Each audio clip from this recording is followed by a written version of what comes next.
Hello, folks. This is DJ Fire. Today it's Friday, and I'm getting the distinct honor and privilege to talk to the band Winter Calling, based out of Florida via Los Angeles, because of their awesome singer, Mr. Chris Hodges. Say hello, everybody. Hello. Hello. Hi. What's It's up? indeed an honor to get to talk to Chris again and get to know you guys as well. So I'm going to cut to the chase here, and I want to know. My fans want to know why they should listen to Winter Calling. Oh man, I would ask them why not listen to Winter Calling. Do you have anything on that? Um, I think if you like heavy music and you want the real deal from the heart, not people just trying to throw tunes together, Originality. we're good band to listen to. I say because it's awesome. Because it's awesome. Okay. Yeah, this is a project. This is a project that's pretty deep to the heart, man. And I haven't been involved in a project like this in a long time. This is definitely a unique experience. Mhm. I can definitely pick up on some great chemistry. Just watching that video for The Stand, I saw how tight you guys were as one unit, just how the music blended so well. Every aspect, the vocals, the drums, the bass, the guitar, it was unbelievable. Just saying. So here's the funny story about that video is that video is the first time that I met these guys. We actually, thanks to technology, we were able to record this album from East Coast to West Coast, and we found each other online and put the album together online and collaborated online, and then I flew down to Florida, and it was the first time that I had met these guys was that video right there, in person, right? Mhm. And the interesting thing about that was that for every person that I played this for, they said that it sounded like we had been playing together for 20 years, and we hadn't even met each other at that point. Yeah, I can definitely tell that because, like I said, you guys were so crisp, so solid. It was just, I, I'm not saying it as a crazed groupie. I'm saying this as an objective third ear or so third party that you just was that just watching the visual. I mean, it was just wow. Wow is the best way I can describe that video and the whole album itself. Chris, as you know, I've supported you when you were within Virgo, and we've talked about it before that you're probably going to do another project with them at some point. But if this is your downtime from in Virgo, oh my gosh, that's all I'm saying. So, what was that band that the lead singer he was the lead, no, he was the lead singer of the Gorillaz. What was his main project? Blur. It was Blur. Yeah, Blur, right. So remember Blur and how amazing they were, and then the lead singer went and did this side project that just blew Blur out of the water, in my humble opinion. That's kind of what this feels like. That's a good parallel to. I would say that's a very good and fair parallel to draw because I can see it because in Virgo has a different kind of energy that it's not that you guys don't have the same cohesion, it's just it's totally different from them to what you're in with now. Yeah, I think the mastermind behind Winter Calling is honestly these three guys right here. These guys are the heart and soul of it. And I mean, the first time that I heard the music, I was telling Wayne earlier today, the first time that I just heard the music, it makes me tear up. It's so beautiful, man. And I really wanted to be a part of it. So here we are. Wayne is the mastermind. Wayne. Wayne is the so Wayne, you're the evil genius behind this project. No, Yeah. I just have a little secret. I find talented people and try to coerce them into doing an album together. I just go along for the ride. Okay, Oh, the mastermind. okay, Wayne, I have a question just for you. How did you come up with the band's name if it was just you that did so? I don't know. I do a lot of jogging and running, and it's just something that came to me while I was running. I always wanted to do an album called The Winter Within. Hey, maybe that'll be our next album. I don't know. Hey, there we go. But I don't know. It was just like I was just thinking about darkness and light calling me and drawing me, and where we could go with the band with that, and it just kind of stuck. Nice. Tim, if I can ask you about your influences as a bass player, who would you say are some of your top influences? Oh man, well I'm a Texas boy, so I was raised up on a lot of country and southern rock. Yes, sir. So I was into metal from a young age as well, but more like the Texas metal, Pantera, and southern stuff like Pride and Glory, things like that. So those are probably what got me going. The southern influence, country influence, and that's kind of what got me going. Cool. As Chris knows, I'll tell you too, Tim, I'm originally a Texan myself. I was born there. Yeah. I lived there in the Big D for the first 9.5 years of my life. So there you go. And Texas is a musical state, like without a doubt. Very big music. Same question for you, Ian. Who are some of your guitar influences? Guitar influences. I mean, my favorite guitar player is probably Keith Richards, just because he's got the attitude, and that's what really counts when you play rock and roll. Ian hires a ghostwriter to just record everything. He's just the attitude when he comes in. Can I change my answer? I care more about that than anything else. Yep. But I listen to a lot of different music, so musically it's all over the place. But when I play, I try to channel Keith. No doubt. And no doubt. And I try to dance like one song. You guys have a really cool dance. Yeah. You know what's funny? She does not age at all.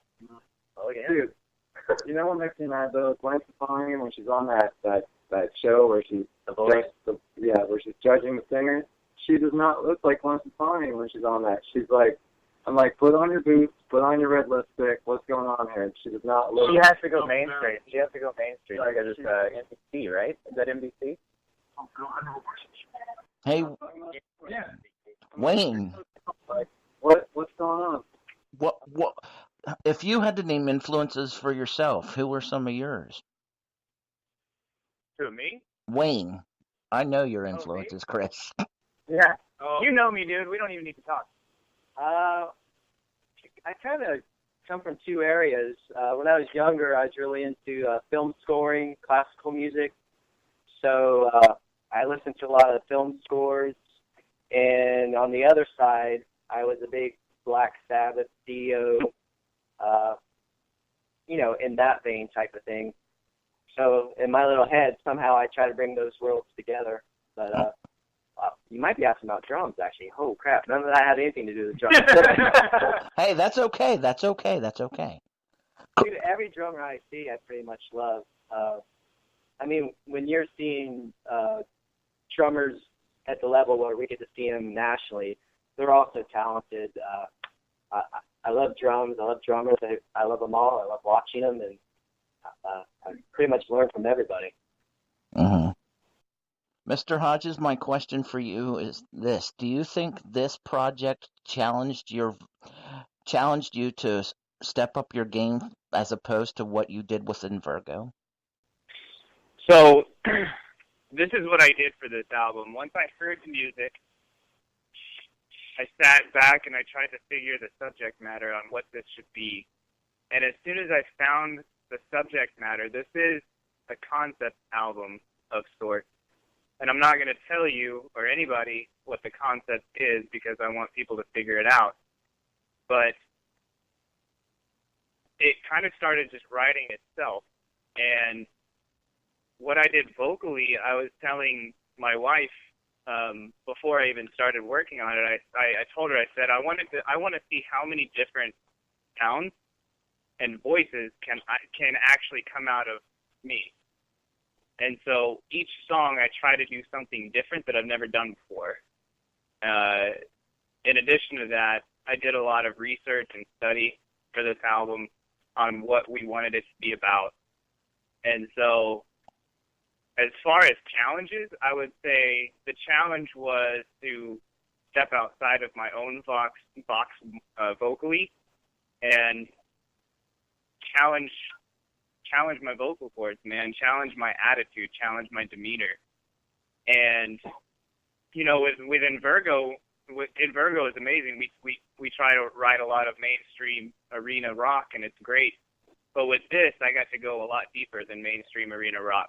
And I wasn't writing for a specific purpose. I was writing from the heart. Right. And you want to hear a couple? Absolutely. Wow my ears and my audience's ears, please. Oh, man. What should we do? Are we going to play something? Are you gonna be able to hear it okay? I have my volume maxed out on my phone, so I'm hearing everything. You guys are crystallized clear. All right, so we're gonna play you the song that we just recorded the music video for, all right? Okay.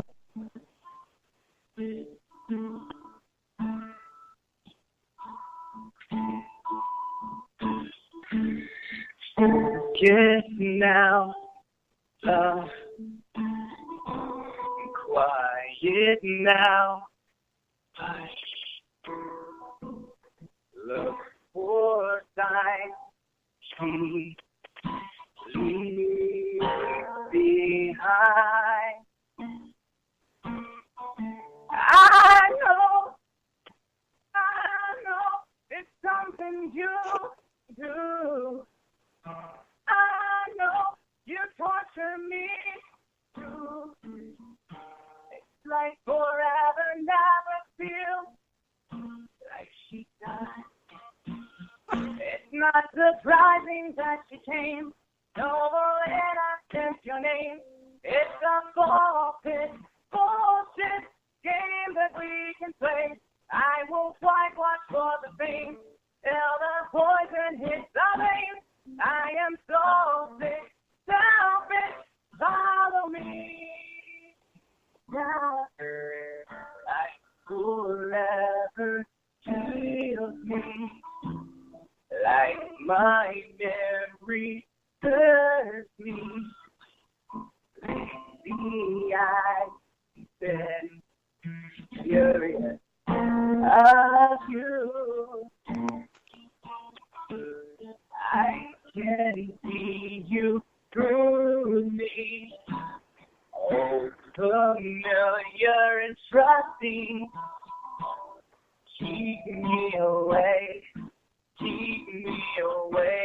from you.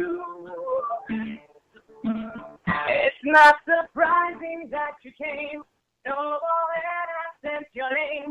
It's a bullshit game that we can play. I won't whitewash for the fame till the poison hits the vein. I am so sick, selfish, follow me.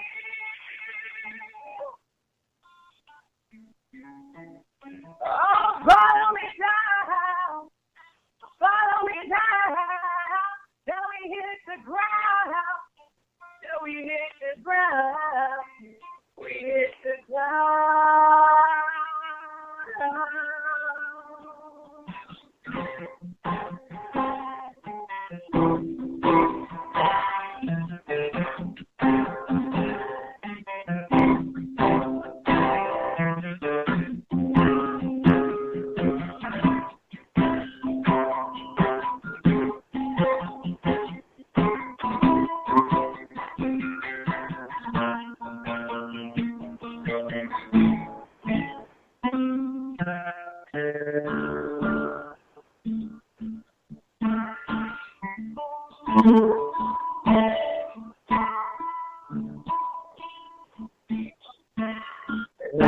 Forever heals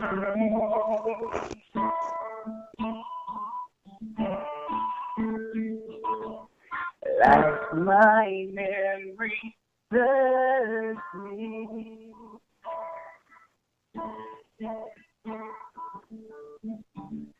Lately I've been curious of you. It's not surprising that you came. No less is your name. It's a bullshit game that we can play. I won't fight one for the same. Till the poison hits the vein. It's a selfish, follow me down. I am selfish, follow me down. Wow. There you go. Outstanding. I listened to that this morning and whoa. And I just got chills in a good way. Holy crap, I got goosebumps and that was so good. Wow. Ian and me are high-fiving each other right now. That is that was outstanding. If the rest of the album is anything like you guys shared with me with that stuff, including that, oh my gosh. You've got another home run. I really do, man. I think the last album was amazing, but I think this one is just unique, dude. It's some of the best stuff. I told the guys it's some of my most favorite music that I've ever written. Right here, my favorite. Well, hey, I'll tell you what, Chris. Since you said that you want people to figure out the concept and you don't. If they don't get it, don't say anything at all. So I'm gonna respect that, and I think I figured out the concept, but I wrote it in my journal this morning when I was doing my journal the entry for the day. I put it in my journal, and I'm keeping it there. Text it to me. Let me see if you're right.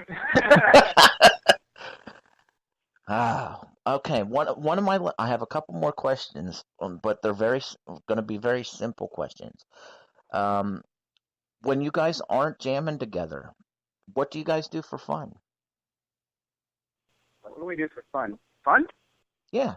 When you're kicking back. I had a newborn. I got a 5-month-old baby. I change her diapers. That's fun. Yeah. I'm trying to get my deadlift up where Chris's is. So about 80 pounds. Yeah, I'm into photography, so I do a lot of writing, photography, that type of thing. Try to stay outdoors a little bit. Love the outdoors. Yeah, Tim's photography is absolutely amazing. Oh, stop. I'd love to. That he has homework. He officially has homework. He has to take pictures of each of you and have somebody take a good band picture, because when I put the video collage together for this, It's already done. We just got him done. outstanding. So then those can go with the video collage that'll be on this YouTube video. We have the photographer today, Blake Cortez, yeah. Yeah, represent. Blake Cortez just shot us today. It's some of the most, dude. He also took our pictures. But this music video that Blake did for us is some of the most visually stunning stuff that we have done so far. Thank you, Blake. Okay. Picture shot. Now Blake's kicking us out. All right. Blake, now Blake says we have to wrap it up. Okay. Can he give you one? Can he let you answer one more question? Absolutely. I didn't ask him, but yes. Okay. My last question for this interview is, when this album is released, what can Winter Calling fans such as myself and my future fans that I'm going to submerge in big time into your music, what can they expect from this album as opposed to the prior? Ooh, good question. That's you guys. Better sound. I think it's a lot more cohesive with our song. When we started the first album, I mean, it kind of started, Ian and I wanted to write a few tunes together, and it kind of flourished from there and became a great album, a great project, but it was a little more of a collection of songs, where this one is a cohesive unit. It's meant to be heard as a whole, and I think we're all really proud of the way it turned out. This one has more soul. There's more soul in this album. We know what we're doing now. So there's the guitar. Basically, this time we know what we're doing. It sounds better. The songs are better. We spent more time also. I think it's over a year we put into this one. Yeah, it's been a while. So would it be a fair assessment to say that there'll be no sophomore slump? Oh, man. No. Not in our opinion. Sophomore year was my favorite year. It's getting better. Well, Better. I know, since I've known Chris for it's about 2 years now, and I have no doubt that you guys won't grow complacent or stale, because I just know it, because hearing that first album, like I said, I listened to it like as soon as I got the package, I opened the CD up and I listened to it like 5 times straight just to get a feel. And there was not one bad note, missed note. Everything sounded cohesive and beautiful. And I just want to thank you for allowing my ears to be an erogenous zone at that point, because by the fourth time I listened to it, my ears were at like climactic levels because they were just impressed.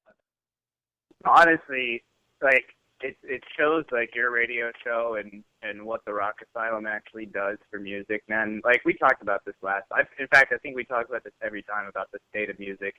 And if we had 3 hours, we could talk about the state of music, dude. But like what your show does for music, like ours, is priceless. And we really appreciate your show. We really appreciate the Rock Asylum. You have 4 fans standing right here next to you, supporting you and your show. So we appreciate it, dude. Thank you so much, and thank you to your fans as well. Well, the thing of it is, for me, it's about shared blue-collar work ethic that we all have. Right. And that's what I bring to my show and to my audiences as well. And that's why I endorse independent and unsigned music a little more than I do mainstream, because they've made their dreams happen. And there's bands like yours that not necessarily are struggling, but are in the trenches. I got the gang here. I'll introduce them. We have Wayne, who's the drummer. Hello. Hi, Wayne. How's it going, man? Not bad, not bad. It's good to talk to you. Yeah, you too, man. We have Tim, who is the master bass. What's up, brother? What's up, Tim? Not much, man. Then we have Ian on guitar. Hello. Mr. Soulful Guitar himself. Very soulful, very enjoyable guitar player. Ian's a rare breed where he can fool you with his guitar playing because it sounds like he has a heart. And of course, I know who you are. You're auditioning for the next Dynasty stuff, right? With that beard. Duck Dynasty, absolutely. I am. It's going to be season 2. High school kids. I don't know.